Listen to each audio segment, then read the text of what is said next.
এবং জায়গা দখল করে তাকে হচ্ছে পদার্থ বলে। আচ্ছা, তাহলে এই পদার্থকে ভাঙলে কি কি পাওয়া যায়? অণু, পরমাণু। হ্যাঁ, অণু এবং পরমাণু। পরমাণু হচ্ছে পদার্থের ক্ষুদ্রতম কণা, আর একাধিক পরমাণু যখন একসাথে যুক্ত হয় তখন যেটি গঠিত হয় সেটা হচ্ছে অণু। তাহলে অণু বড় না পরমাণু বড়? অণু বড়। অণু বড়, কারণ পরমাণু যুক্ত হয়ে গঠিত হয় কি অণু। আর এই পরমাণুকে ভাঙলে আবার তিনটা মৌলিক কণিকা পাওয়া যায়: ইলেকট্রন, প্রোটন এবং নিউট্রন। প্রোটন কি চার্জ যুক্ত মনে আছে? প্রোটন হচ্ছে ধনাত্মক চার্জ যুক্ত, আর ইলেকট্রন গুলো কি ঋণাত্মক চার্জ যুক্ত। এই পরমাণু গঠন সম্পর্কিত দুইটা মডেল আছে, একটা হচ্ছে রাদারফোর্ড পরমাণু মডেল, একটা কি বোর পরমাণু মডেল। তাহলে আজকে যেটা পড়বো এটা হচ্ছে রাদারফোর্ডের পরমাণু মডেল। প্রথমে রাদারফোর্ডের পরমাণু মডেলটি আবিষ্কৃত হয় কত সালে? শোনা যাচ্ছে? কে বলতে হ্যাঁ পারবা? স্যার, শোনা যাচ্ছে। রাদারফোর্ডের পরমাণু মডেল 1911। 1911 সালে। এত সময় লাগলে তো হবে না। 1911 সালে রাদারফোর্ড পরমাণু পরমাণু গঠন সম্পর্কে যে মডেলটি প্রদান করেন সেটা হচ্ছে কি রাদারফোর্ডের পরমাণু মডেল নামে পরিচিত। এই পরমাণুটার নাম কি? হিলিয়াম। ঠিক আছে। তাহলে এই হিলিয়াম পরমাণু পারমাণবিক সংখ্যা কত? 2। তাহলে যে পারমাণবিক সংখ্যা যত তার ইলেকট্রন আছে কি ততটি। তাহলে এই পরমাণুর একটা নির্দিষ্ট কেন্দ্র আছে, এই কেন্দ্রকে বলা হয় কি নিউক্লিয়াস। আর এই নিউক্লিয়াসের ভিতরে থাকে প্রোটন এবং নিউট্রন, আর নিউক্লিয়াসের বাইরে থাকে ঋণাত্মক চার্জযুক্ত ইলেকট্রন। তাহলে পরমাণু রাদারফোর্ডের পরমাণু মডেলের প্রথম যে প্রস্তাবনা সেটা হচ্ছে পরমাণুর একটা নির্দিষ্ট কেন্দ্র আছে। এখানে দেখা যাচ্ছে কেন্দ্র, হ্যাঁ স্যার, এটা যাচ্ছে। হচ্ছে একটা নির্দিষ্ট কেন্দ্র আছে, এই কেন্দ্রকে বলা হয় নিউক্লিয়াস। তাহলে পরমাণুর একটা নির্দিষ্ট কেন্দ্র আছে, এই কেন্দ্রের নাম কি নিউক্লিয়াস। এই নিউক্লিয়াসের নিউক্লিয়াস। ভিতরে থাকে কি এগুলো? ইলেকট্রন, প্রোটন আর নিউট্রন। প্রোটন কি নিউক্লিয়াসের, ইলেকট্রন কি নিউক্লিয়াসের কেন্দ্রে থাকে, নিউক্লিয়াসে থাকে? না স্যার, তাই না। তাহলে নিউক্লিয়াসের কেন্দ্রের মধ্যে কি কি থাকে? প্রোটন এবং আর নিউট্রন। আর নিউট্রন। তাহলে নিউক্লিয়াসের কেন্দ্রে থাকে প্রোটন এবং নিউট্রন। নিউট্রন। আর এই কেন্দ্রের বাইরে নির্দিষ্ট কক্ষপথে থাকে ইলেকট্রন। এই যে দেখা যাচ্ছে, এই ইলেকট্রন গুলো চার্জ হচ্ছে ঋণাত্মক চার্জ, প্রোটনের চার্জ কি ধনাত্মক। ধনাত্মক। তাহলে এই প্রোটনের চার্জ হচ্ছে প্লাস, আর নিউট্রনের চার্জ নেই, চার্জ নিরপেক্ষ হচ্ছে নিউট্রন।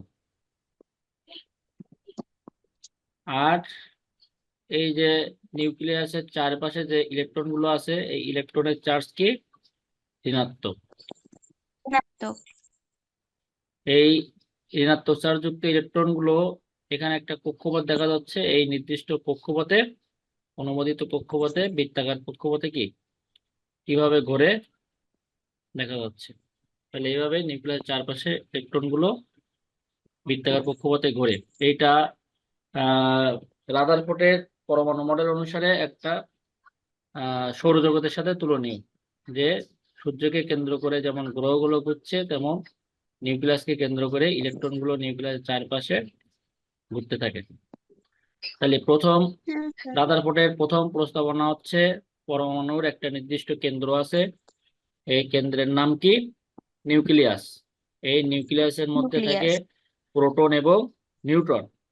প্রোটন প্রোটন গুলো এবং নিউট্রন। প্লাস ধনাত্মক চার্জযুক্ত, নিউট্রন চার্জ নিরপেক্ষ। আর এই নিউক্লিয়াসের চারপাশে ঋণাত্মক চার্জযুক্ত ইলেকট্রন কতগুলো অনুমোদিত কক্ষপথে ঘুরতে থাকে। তাহলে এইটা হচ্ছে প্রথম প্রস্তাবনা। 2 নাম্বারটা কি? পরমাণুর বিদ্যুৎ নিরপেক্ষ বা চার্জ নিরপেক্ষ মনে হয় স্বাভাবিকভাবে, কারণ নিউক্লিয়াসে ধনাত্মক আধানযুক্ত প্রোটন সংখ্যার সমান ঋণাত্মক আধানযুক্ত ইলেকট্রন গুলো পরমাণুর নিউক্লিয়াসকে বেষ্টন করে রাখে। তাহলে এখানে প্রোটন আছে যত সংখ্যক ধনাত্মক চার্জযুক্ত, ঠিক ইলেকট্রন থাকবে কি তত সংখ্যক ঋণাত্মক চার্জযুক্ত, যার ফলে তাদের মধ্যে একটা স্থির বিদ্যুৎ আকর্ষণ বল কাজ করে এবং এই স্বাভাবিকভাবে যতগুলো ধনাত্মক চার্জ এবং ঋণাত্মক চার্জ থাকে এজন্য পরমাণু স্বাভাবিকভাবে কি চার্জ নিরপেক্ষ মনে হয়। 3 নাম্বারটা কি, এই যে নিউক্লিয়াসের চারদিকে ইলেকট্রন গুলোর ঘূর্ণন, নিউক্লিয়াসের চারদিকে ইলেকট্রন গুলো কিভাবে করে, এটা সৌরজগতের গ্রহের এবং সূর্যের সাথে তুলনা। প্রস্তাবনা 3, সৌরজগতে সূর্যের চারদিকে ঘূর্ণায়মান গ্রহ সমূহের মতো পরমাণু ইলেকট্রন গুলো নিউক্লিয়াসের চারদিকে অবিরাম ঘুরছে। তাহলে এটা হচ্ছে 3 নাম্বার প্রস্তাবনা। তাহলে এটা হচ্ছে রাদারফোর্ডের পরমাণু মডেল, বোঝা গেছে? তাহলে হ্যাঁ স্যার। প্রথমটা হচ্ছে কি, পরমাণুর একটা নির্দিষ্ট কেন্দ্র আছে, এই কেন্দ্রে থাকে কি কি থাকে,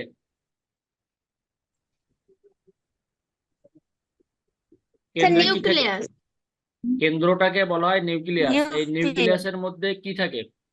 প্রোটন আর প্রোটন আর নিউট্রন নিউট্রন। নিউট্রন আর বাইরে ইলেকট্রন। আমি বলছি নিউক্লিয়াসের মধ্যে কি থাকে, প্রোটন এবং নিউট্রন। নিউট্রন আচ্ছা, প্রোটন গুলো কি চার্জযুক্ত? ধনাত্মক ধনাত্মক চার্জযুক্ত। আর নিউট্রন কি? ঋণাত্মক নিরপেক্ষ। চার্জ নিরপেক্ষ, বুঝা গেছে? মানে ওখানে কোনো চার্জ নেই। আর পরমাণুর নিউক্লিয়াসের চারপাশে যে ইলেকট্রন গুলো ঘোরে, ইলেকট্রন গুলোর চার্জ কি? ঋণাত্মক চার্জযুক্ত। ঋণাত্মক। তাহলে এটা হচ্ছে 1 নাম্বার প্রস্তাবনা রাদারফোর্ডের। 2 নাম্বার প্রস্তাবনায় কি আছে, যে পরমাণু স্বাভাবিকভাবে চার্জ বা বিদ্যুৎ নিরপেক্ষ মনে হয়, কারণ কেন্দ্রে যতগুলো ধনাত্মক চার্জযুক্ত প্রোটন থাকে, কেন্দ্রের বাইরে নির্দিষ্ট কক্ষপথে ততগুলো ঋণাত্মক চার্জযুক্ত কি থাকে, ইলেকট্রন থাকে। তাহলে যতগুলো ধনাত্মক চার্জ থাকে ততগুলো কি ঋণাত্মক চার্জ থাকে, যার কারণে পরমাণু স্বাভাবিকভাবে চার্জ নিরপেক্ষ মনে হয়। আচ্ছা, তাহলে এবার এটা হচ্ছে কি 2 নাম্বার প্রস্তাবনা। 3 নাম্বার প্রস্তাবনা হচ্ছে কি, ইলেকট্রন গুলো তোমার নিউক্লিয়াসের চারপাশে কিভাবে ঘোরে সেইটা নিয়ে। অর্থাৎ রাদারফোর্ড সৌরজগতের সাথে এই ইলেকট্রন গুলোর ঘূর্ণনকে তুলনা করছে। অর্থাৎ সৌরজগতে সূর্যকে কেন্দ্র করে যেমন গ্রহগুলো সূর্যের চারপাশে ঘোরে, তেমনি নিউক্লিয়াসকে কেন্দ্র করে ইলেকট্রন গুলো নিউক্লিয়াসের চারপাশে ঘূর্ণায়মান। তাহলে এটা হচ্ছে রাদারফোর্ডের পরমাণু মডেল। এই 3টা প্রস্তাবনা করা যাবে। এবার এই 3টা প্রস্তাবনার মধ্যে কিছু সীমাবদ্ধতা আছে, সেই সীমাবদ্ধতা গুলো একটু দেখি। এখানে প্রথম হচ্ছে সৌরজগতের সাথে যেটা তুলনা করছে, সৌরজগতে এই যে সূর্যের চারপাশে গ্রহগুলো কিভাবে ঘুরছে, ঠিক এখানেও এই নিউক্লিয়াসকে সূর্য মনে করা হয়েছে আর ইলেকট্রন গুলোকে মনে করা হয়েছে কি গ্রহ। তাহলে এইগুলো ঠিক একইভাবে ঘুরছে, কিন্তু এই গ্রহগুলো কোনো চার্জ আছে? গ্রহের চার্জ আছে? চার্জ না স্যার। গ্রহগুলো চার্জ নাই, কিন্তু ইলেকট্রনের নির্দিষ্ট চার্জ আছে, ঋণাত্মক চার্জ, যার ফলে এই ইলেকট্রন গুলো যখন ঘুরবে তখন এদের চার্জ গুলো কি হবে, আস্তে আস্তে ফুরায় যাবে। ফুরায় যাওয়ার পরে একসময় কি নিউক্লিয়াসে এসে পতিত হবে, যার ফলে পরমাণু অস্তিত্ব থাকবে না, কিন্তু পরমাণুর অস্তিত্ব আছে। এই কারণে এটা একটা সীমাবদ্ধতা দেখা যাচ্ছে। এই কারণে প্রথমে বলা যায় সৌরজগতের গ্রহ সমূহ সামগ্রিকভাবে আধানবিহীন বা চার্জবিহীন, আর ইলেকট্রন সমূহ কি আধানযুক্ত বা চার্জযুক্ত। কাজে চার্জযুক্ত বস্তুর সাথে চার্জহীন বস্তুর তুলনা করা যায় না, এটা হচ্ছে 1 নম্বর সীমাবদ্ধতা। 2 নম্বর সীমাবদ্ধতা কি, ম্যাক্সওয়েলের তত্ত্ব অনুসারে এই যে ইলেকট্রন চার্জযুক্ত ইলেকট্রন গুলো যখন এইভাবে ঘুরবে, ঘুরতে ঘুরতে এক সময় কি নিউক্লিয়াসে এসে পতিত হচ্ছে, নাকি দেখা যাচ্ছে? হ্যাঁ স্যার তাহলে যাচ্ছে। যখন নিউক্লিয়াসে পতিত হবে তখন তো পরমাণুর অস্তিত্ব থাকবে না, কিন্তু পরমাণুর অস্তিত্ব আছে। এই কারণে এই একটা সীমাবদ্ধতা, যে আধানযুক্ত বস্তু বৃত্তাকার পথে ঘুরতে থাকলে ক্রমাগত শক্তি বিকিরণ করবে এবং ইলেকট্রন সমূহ শক্তি হারাতে হারাতে নিউক্লিয়াসে প্রবেশ করবে, অথচ পরমাণু হতে ক্রমাগত শক্তি বিকিরণ বা ইলেকট্রনের নিউক্লিয়াসে প্রবেশ কখনোই ঘটে না। স্যার এই সীমাবদ্ধতা বইটা যেটা আছে ওইটা বাদ দিয়ে এটা পড়বো? একই তো, বইয়ে যা আছে এটাও তো একই, আমি তো বই থেকেও দেখাচ্ছি। এরপরে তাহলে এবার আরেকটা সীমাবদ্ধতা হচ্ছে কি, এইগুলো স্ক্রিনশট দিয়েও রাখতে পারো। পরমাণুর বর্ণালীর গঠনের কোনো সুষ্ঠু ব্যাখ্যা এ মডেল দিতে পারেনি। যখন ইলেকট্রনগুলো নির্দিষ্ট কক্ষপথে ঘোরে তখন কিছু দেখা যায় যে এটা কিছু বর্ণালী সৃষ্টি করছে, কিন্তু এই বর্ণালীর গঠন সম্পর্কে কোনো সুস্পষ্ট ব্যাখ্যা এই মডেল দিতে পারেনি। তাহলে এগুলো হচ্ছে পরমাণু মডেলের, রাদারফোর্ড পরমাণু মডেলের সীমাবদ্ধতা। এখানে একটা পরমাণু দেখা যাচ্ছে ক্রিপ্টন 36, এর ইলেকট্রন। তাহলে আরেকটা সীমাবদ্ধতা হচ্ছে যদি একাধিক পরমাণু থাকে, একাধিক পরমাণু বিশিষ্ট ইলেকট্রনগুলো যখন নিউক্লিয়াসের চারপাশে ঘুরবে তখন সেটা কিভাবে ঘুরে সেই কক্ষপথ সম্পর্কে সঠিক ধারণা দিতে পারেনি। এখানে দেখো, একাধিক ইলেকট্রন বিশিষ্ট পরমাণুতে ইলেকট্রনগুলো কিভাবে পরিভ্রমণ করে তার কোনো উল্লেখ এই মডেলে নেই। তাহলে এই একটা সীমাবদ্ধ, তাহলে এইগুলো সীমাবদ্ধতা পড়তে হবে। এখন এখান থেকে কয়েকটা প্রশ্ন করি, দেখি পারো কিনা।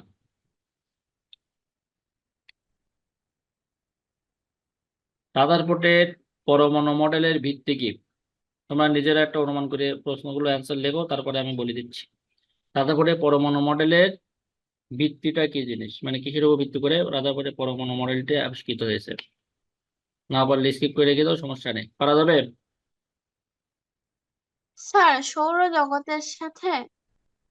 আচ্ছা, যেটা পারো সেটা খাতায় লিখে রাখো, তারপরে কার কার হয়েছে মিলাই দেখবা। হয়েছে? লেখা শেষ? দাঁড়া স্যার একটুখানি।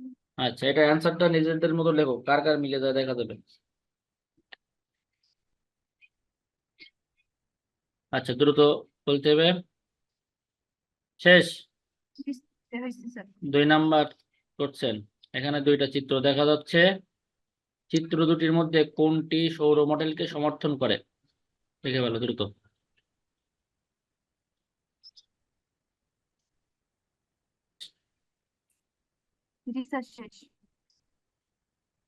আচ্ছা, 3 নাম্বার করছেন, রাদারফোর্ডের পরমাণু মডেল অনুসারে নিউক্লিয়াস ও ইলেকট্রনের মধ্যে কোন দুটি বল পরস্পর সমান এবং বিপরীতমুখী?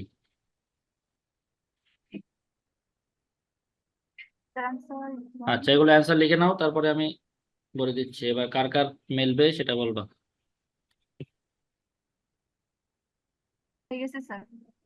আচ্ছা, সবার শেষ? না স্যার লাস্টেরটা হয় নাই। আর 2 মিনিট টাইম লেখার জন্য, 2 মিনিটের ভিতরে লিখে ফেলো দ্রুত। হয়েছে? এবার সবাই মিলায় দেখো।